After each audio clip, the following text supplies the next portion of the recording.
বাসায় বসে এরকম একটি রেস্টুরেন্ট কোয়ালিটি ফ্রাইড চিকেন বানানো কি পসিবল? Yes, of course possible. আর আমার আজকের রেসিপিতে আমি আপনাদেরকে সেটাই দেখাবো। তো শুরুতে আমাদেরকে এয়ার ফ্রায়ারটা 3 থেকে 4 মিনিটের জন্য 180-তে প্রি হিট করে নিতে হবে। আজকের রেসিপির জন্য আমাদের লাগবে অবভিয়াসলি কিছু চিকেন ড্রামস্টিক অ্যান্ড কিছু গোটা মশলা।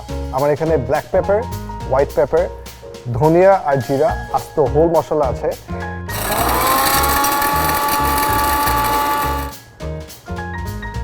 তো এখন আমরা আমাদের চিকেনগুলোকে ম্যারিনেট করে ফেলবো। ম্যারিনেশনের জন্য আমার লাগবে টক দই, লবণ অ্যান্ড আমাদের ব্লেন্ডেড মশলাটা, পাপরিকা অ্যান্ড চিলি ফ্লেক্স দিয়ে দেবো।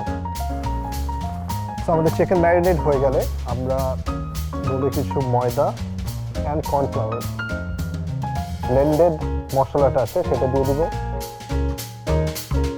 এখন আমরা আমাদের চিকেনগুলোকে এখানে কোট করে নেব। তো আমাদের চিকেন কোট হয়ে গিয়েছে, এখন আমরা এটাকে এয়ার ফ্রায়ারে দিব। আমি উপর দিয়ে হালকা করে আরেকবার তেল ড্রিজল করে দিব। চিকেনের জন্য আমরা টেম্পারেচারটা সেট করে দিব 180-তে অ্যান্ড 20 মিনিটের টাইমার দিয়ে দিব। তো আমাদের চিকেনটা হয়ে গিয়েছে। Look at this, exactly restaurant quality. এখন বাসায় বসে এরকম একটা রেস্টুরেন্ট কোয়ালিটি ক্রিস্পি চিকেন বানানো অবভিয়াসলি সম্ভব। এখন থেকে হেলদি আড্ডার সাথী হোক আমাদের সিঙ্গারের অ্যাপ্লায়েন্সেস।